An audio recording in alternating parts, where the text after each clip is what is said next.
Buenas tardes y bienvenidos, amigos queridos. Muchas gracias por aceptar nuestra invitación a tratar este tema desde dos perspectivas. Tratamos la perspectiva desde la visión, tratamos el tema desde la visión y perspectiva del comportamiento sociológico y desde el comportamiento psicoemocional.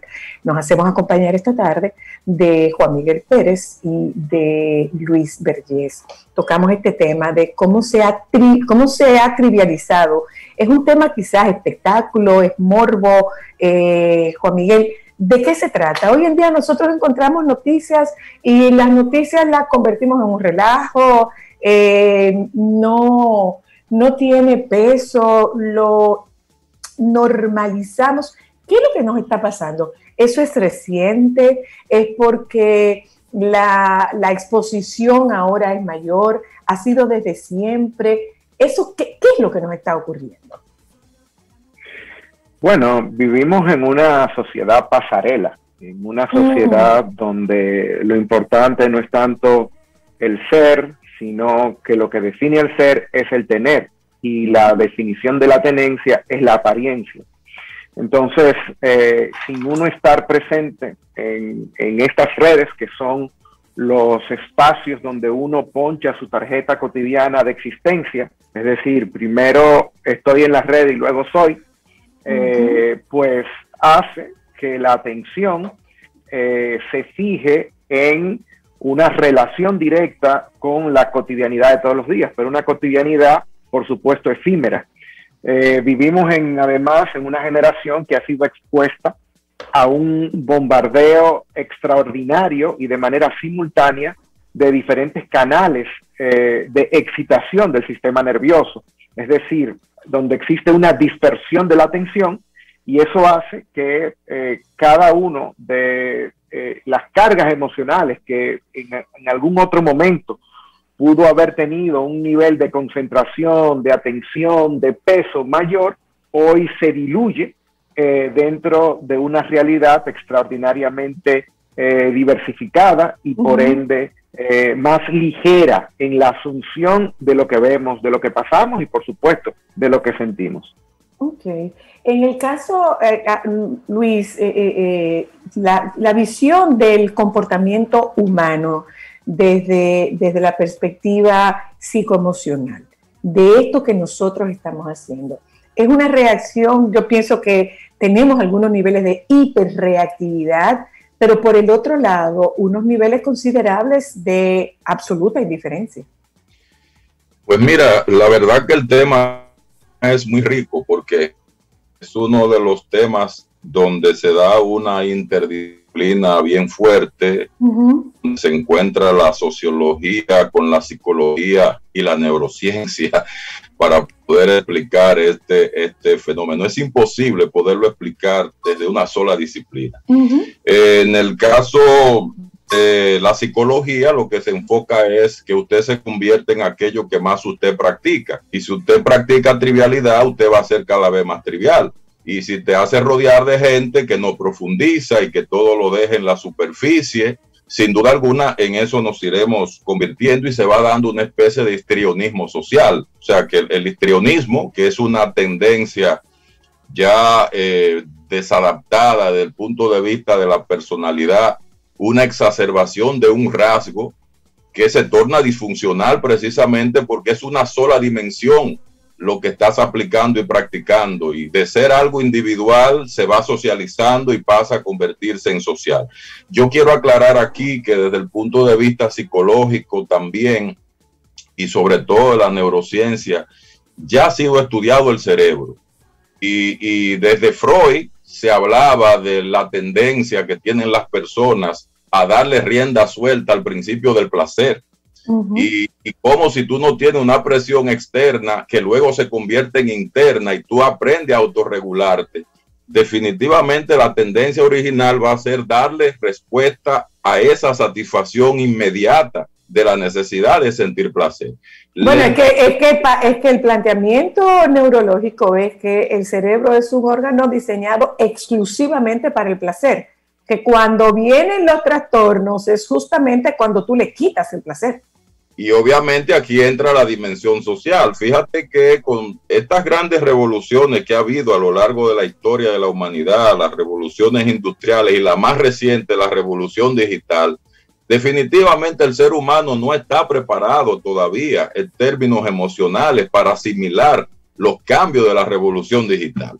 Y eso se está observando en esa trivialización a la que tú te refieres, que por cierto te felicito, porque tú eres la única que ha puesto este tema en discusión, porque la mayoría de la gente no quiere cuestionar eso. Decía Noam Chomsky, que tú sabes que es un crítico bastante severo, que en la antigüedad a la gente se le enseñaba a obedecer a la fuerza, igual que se le enseñaba a obedecer en la Edad Media.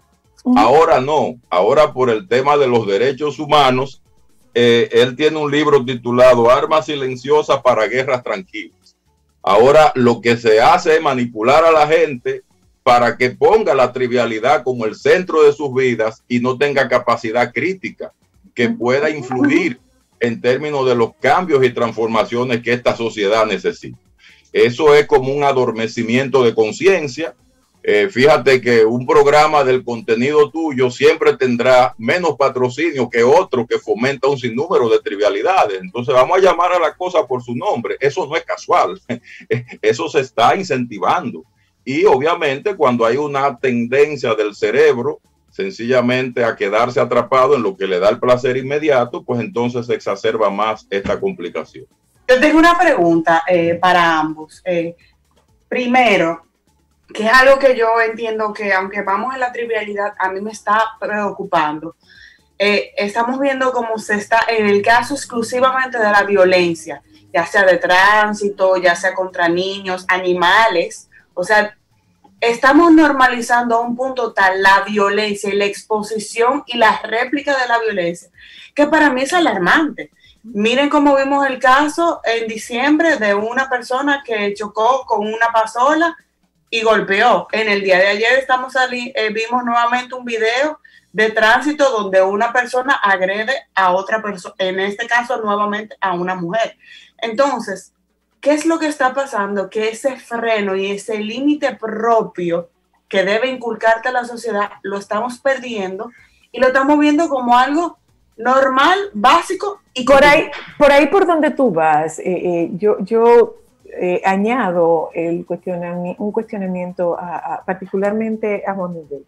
Juan Miguel, ¿es responsabilidad social, es responsabilidad de la familia, es responsabilidad del Estado? ¿De quién es la responsabilidad de trazar pautas morales que nos hagan generar ese cuestionamiento crítico?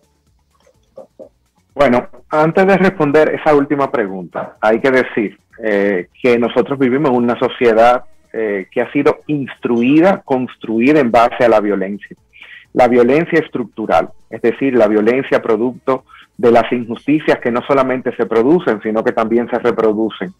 La injusticia de la desigualdad, empecemos por esa, la que genera condiciones de pobreza extraordinarias para unos y condiciones de abundancia y de privilegios lacerantes para otros. Entonces, cuando uno tiene una sociedad tan desigual, tan abruptamente injusta, con tantas miserias intelectuales, materiales, sociales, de desamparo, etcétera, es difícil uno salir a la calle en armonía, porque uno sale con con condiciones muy particulares y con un resentimiento de que esas condiciones han sido injustamente distribuidas en la sociedad. Entonces, ¿qué sucede? Que, por ejemplo, el que padece la desigualdad porque está en el fondo de la sociedad, en el lado de los marginales, de los desfavorecidos, etcétera, pues resiente esa injusticia porque tiene que obedecer, tal vez en un centro de trabajo, condiciones laborales no dignas, un salario paupérrimo, un patrón que sabe que puede desobedecer sin que el Estado haga nada las leyes de trabajo hacia sus trabajadores.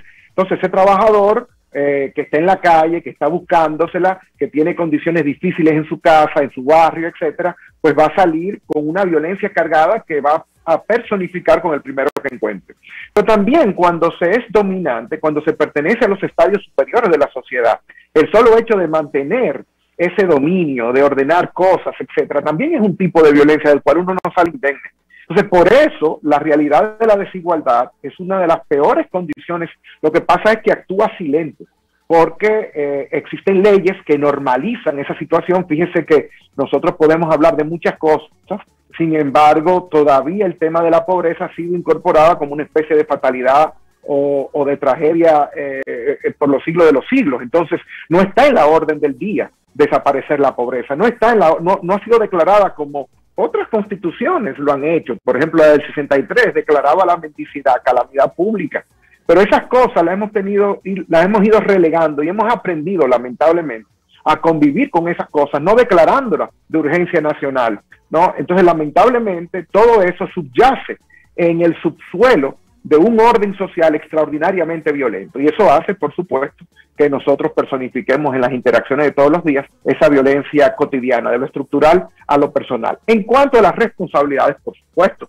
que la clase dirigente, la clase que tienen influencia sobre otros, que tienen el poder de incidir sobre el curso de las cosas, comenzando por la política, pero no exceptuando ni la económica, ni la eclesiástica, ni la intelectual, etcétera, tienen sin duda alguna una responsabilidad, porque son ellos las que le han fabricado a este país el orden social, o mejor dicho, el desorden social en el cual sobrevivimos. Entonces, todos esos elementos hacen que los problemas que tengamos ahora tengan una ubicación. Son problemas sociales, pero son problemas políticos, porque todo lo social es lo político que se encarga de realizarlo, de darle respuesta. ¿Y de qué forma puede beneficiarse la cúpula política, la cúpula económica, la cúpula empresarial? ¿De qué forma puede beneficiarse de este estadio de tribalización y de violencia, Juan Miguel? Bueno, porque sustituye los elementos concretos que pudieran poner en tela de juicio la conducción del Estado,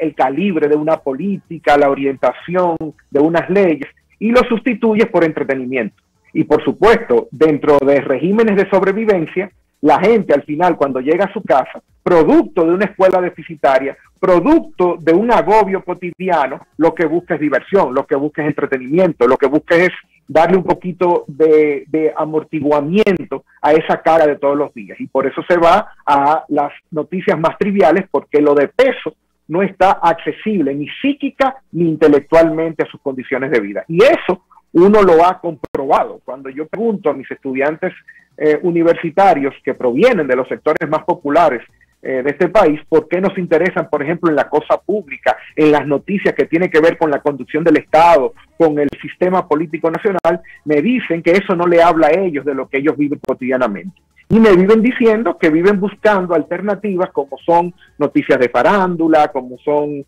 noticias de deporte, o bien lo que pasa en la localidad del barrio.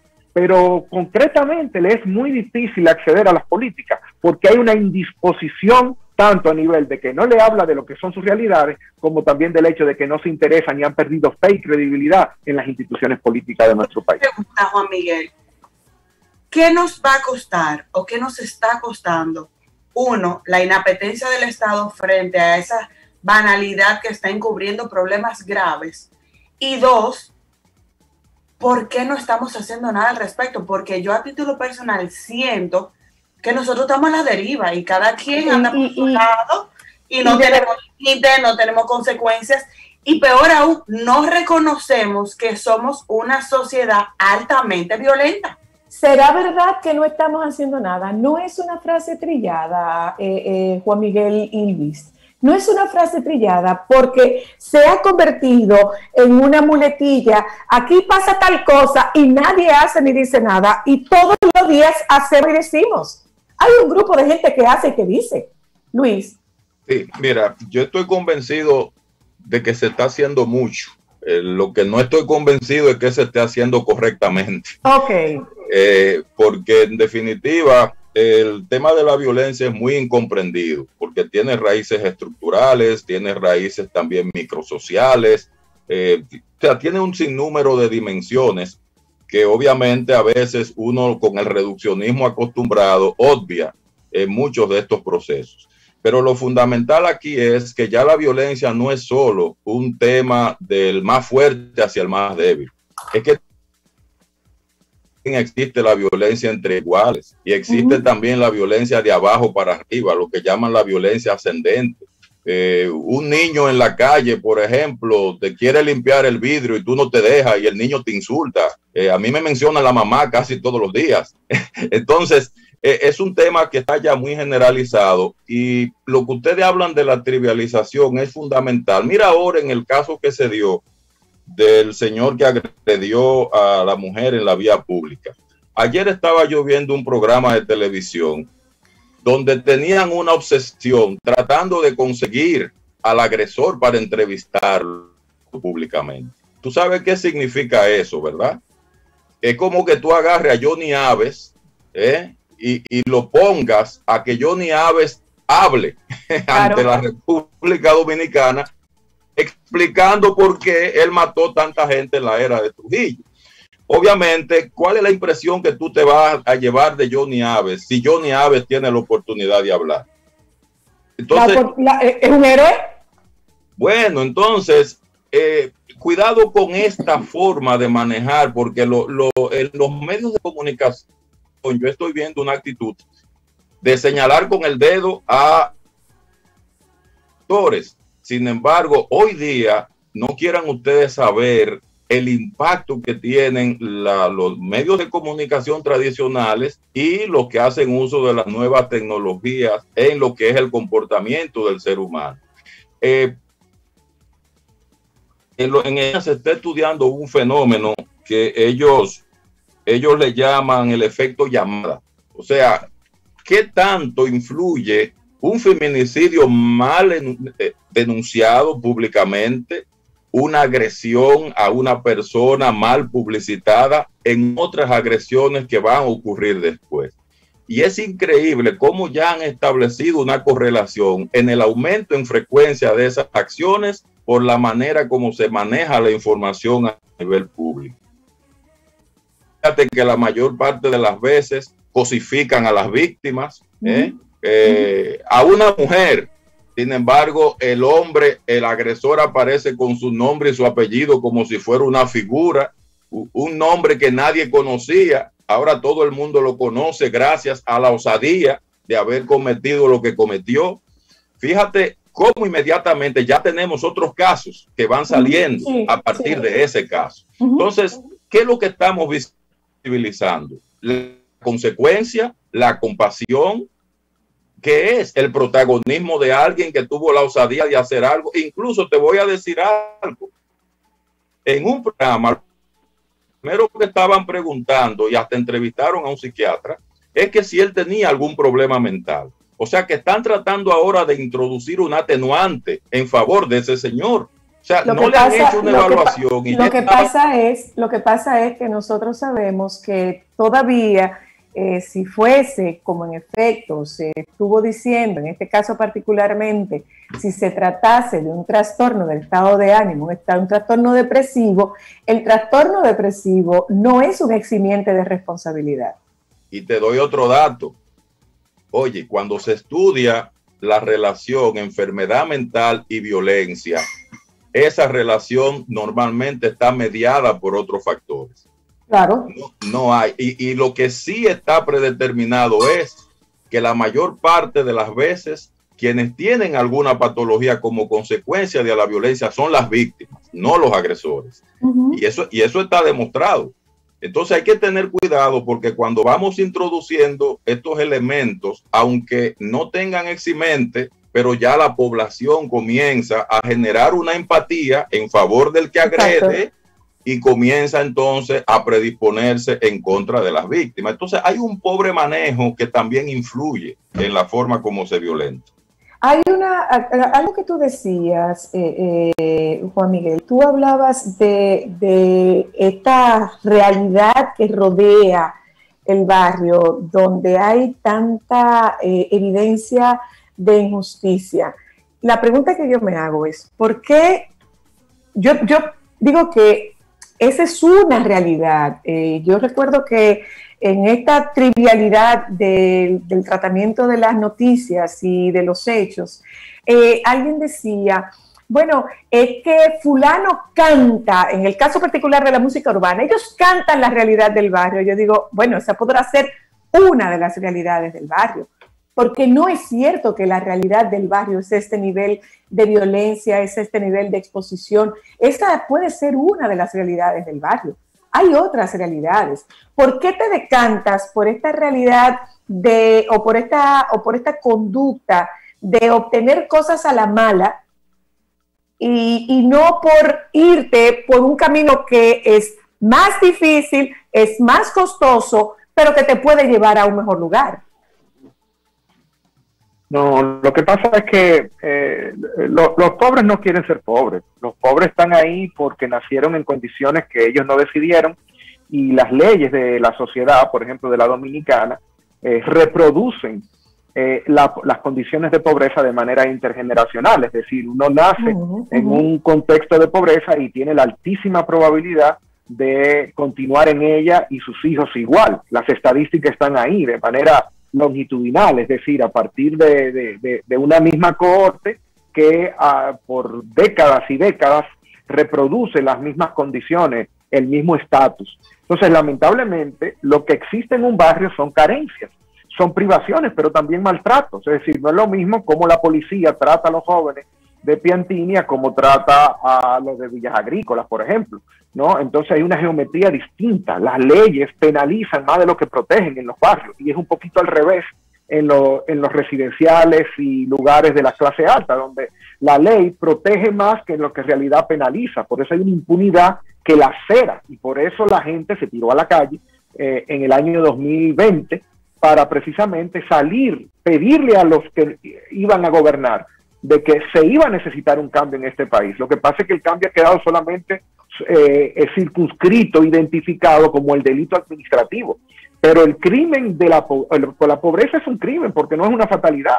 Quien ha hecho la pobreza puede deshacerla también, y es un sistema que tiene sus cláusulas, que tiene sus mecanismos, que pueden muy bien reinventarse para que no sigan ocurriendo esas cosas, a partir de una escuela efectiva, a partir de un mercado laboral menos discriminante de acuerdo a sus condiciones sociales, a partir de mejores servicios públicos como un hospital, como una escuela, como una policía que realmente proteja al ciudadano, como un sistema de seguridad social, tanto a nivel de los envejecientes como de los desempleados, etcétera, etcétera, la salubridad pública, las alcantarillas, el respeto a la ley de la convivencia. Es decir, nosotros vivimos en los barrios en condiciones realmente de guerra.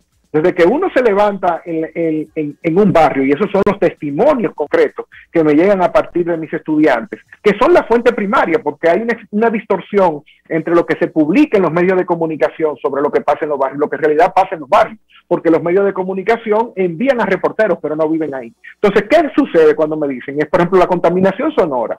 La contaminación ambiental es uno de los temas más bárbaros que existen en los barrios. Entonces, imagínate, cuando uno crece en pobreza, con desesperanza, con el tráfico, el microtráfico, la delincuencia, todos esos elementos que son a partir de los cuales la pobreza sobrevive. No digo yo que estamos en condiciones muy favorables de acuerdo a lo que debíamos haber estado. El gran mérito de los barrios no es estar en peores condiciones, porque la sobrevivencia y la solidaridad ha hecho que se aguante un poquito los niveles de violencia en los cuales ellos sobreviven.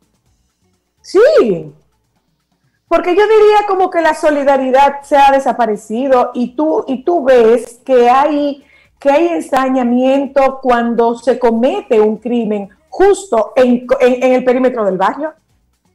Claro, porque entonces no me cuadra el tema solidaridad ahí. No, lo que pasa es que establece quien pueda, pero la pobreza, por ejemplo, mira, particularmente cuando se muere tema. Alguien, ajá. Sí, mira, cuando se muere alguien, ¿cómo lo entierran? ¿Cómo lo velan? ¿Entiendes? ¿Cómo buscan la caja? ¿Cómo buscan el nicho? ¿Cómo buscan dónde enterrarlo? Es a partir de la cooperativa que se da buscando y en la colecta. ¿No? ¿Cómo sobreviven todavía los barrios cuando no se tienen el día a día todo lo que se necesita? Es el préstamo recíproco. Yo doy. Pero hay una cosa, Juan Miguel. En el caso particular de los niveles de delincuencia que tú estás viendo, particularmente en los barrios, no hay un robo por necesidad, no hay un atraco por necesidad.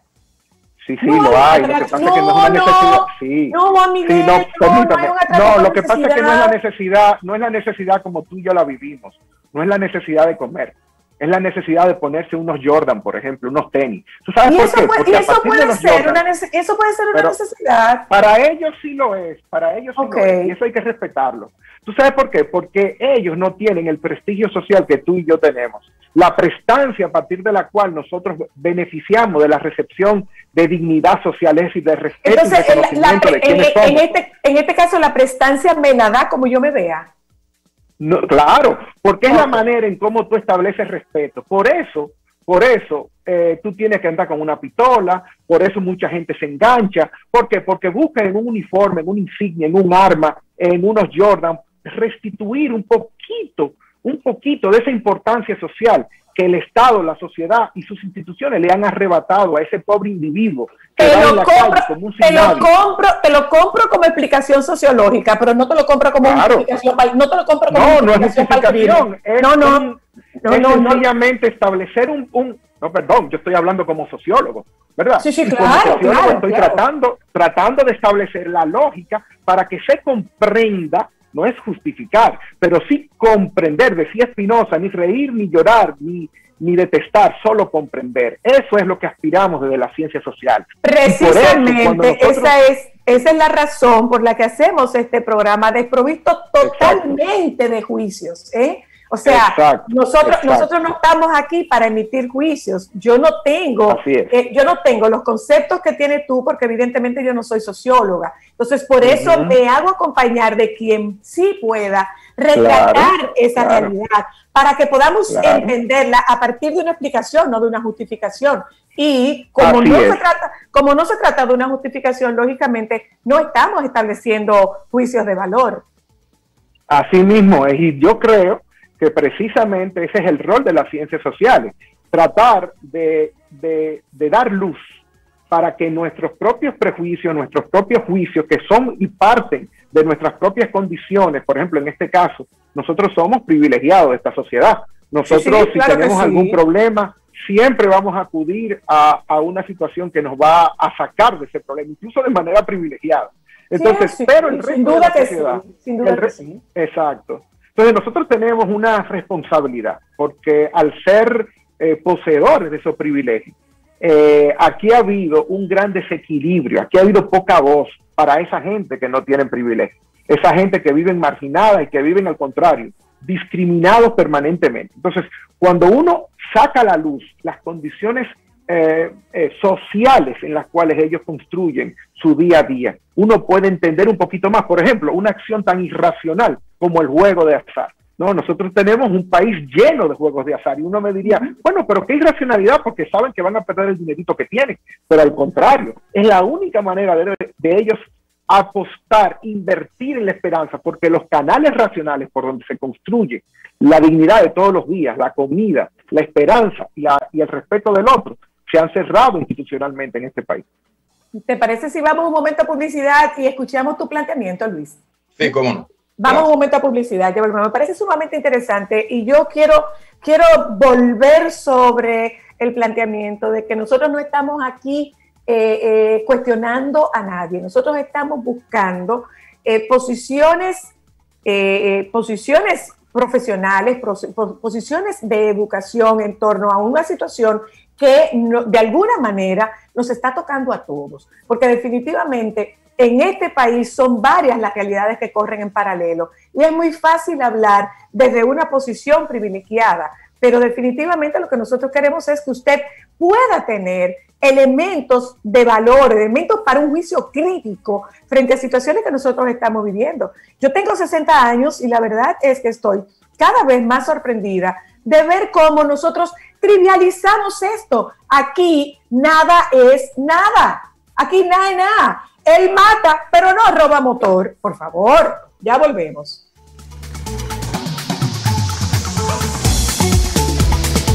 Sol 106.5